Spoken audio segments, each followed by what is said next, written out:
31শে ডিসেম্বরের মধ্যে সপ্তম বেতন কমিশন গঠন করতে হবে, না হলে হাইকোর্টে মামলা করা হবে। চরম হুঁশিয়ারি দেওয়া হলো।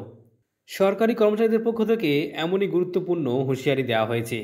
আপনারা জানেন যে পশ্চিমবঙ্গে সপ্তম বেতন কমিশন কবে গঠন করা হবে সেই উত্তর খুঁজছেন রাজ্যের সরকারি কর্মচারীরা। ইতিমধ্যে কেন্দ্রীয় সরকার অষ্টম বেতন কমিশনের ঘোষণা করে দিয়েছে।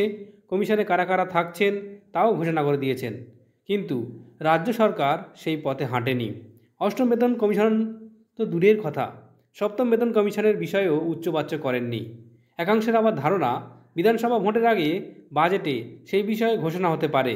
সেই জল্পনার মধ্যেই রাজ্য সরকারি কর্মচারীদের সংগঠন ইউনিটি ফোরামের আহ্বায়ক দেবপ্রসাদ হালদার হুঁশিয়ারি দিয়েছেন, 31শে ডিসেম্বরের মধ্যে রাজ্যকে সপ্তম বেতন কমিশন গঠন করতেই হবে, নইলে ইউনিটি ফোরাম হাইকোর্টে মামলা করবে।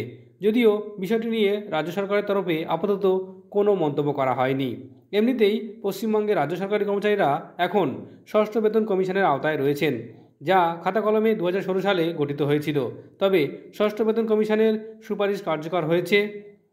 আর আপাতত রাজ্যে সরকারি কর্মচারীদের মোটামুটি 18% হারে মহার্ঘ ভাতা পাচ্ছেন। সেখানে কেন্দ্রীয় সরকারি কর্মচারীরা সপ্তম বেতন কমিশনের আওতায় আছেন এবং তারা অপেক্ষা করে আছেন অষ্টম বেতন কমিশনের জন্য। কিন্তু এখনও পর্যন্ত সরকারি কর্মচারীরা তাদের সপ্তম বেতন কমিশন কবে গঠিত হবে তার নিশ্চয়তা নেই।